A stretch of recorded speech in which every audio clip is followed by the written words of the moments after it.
ప్రజల సంక్షేమే ధ్యేయంగా కేంద్ర ప్రభుత్వం జీఎస్టీని భారీగా తగ్గించిందని బీజేపీ ఎంపీ కొండా విశ్వేశ్వరరెడ్డి అన్నారు.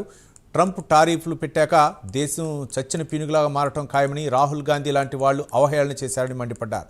జీఎస్టీ తగ్గింపును దేశ ప్రజలు ఒక కానుకగా చూస్తున్నారని కొండా విశ్వేశ్వరరెడ్డి అన్నారు.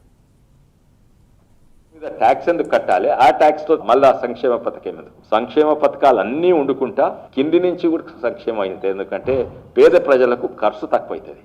ఇది ఏ ప్రభుత్వం కూడా ఇంత చేయలేదు. అయితే ఇది ప్రజల సంక్షేమం కొరకు. యుద్ధం తర్వాత ట్రంప్ టారిఫ్ పెట్టిండు, ఇంకా దెబ్బ కొట్టిండ్రా, కూలిపోయింది ఇండియన్ ఎకానమీ.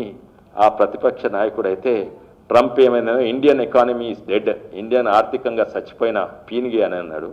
మన రాహుల్ గాంధీ గారు కూడా ఇండియన్ ఎకానమీ ఈజ్ డెడ్, చచ్చిపోయిన పీనిగే ఆర్థికంగా.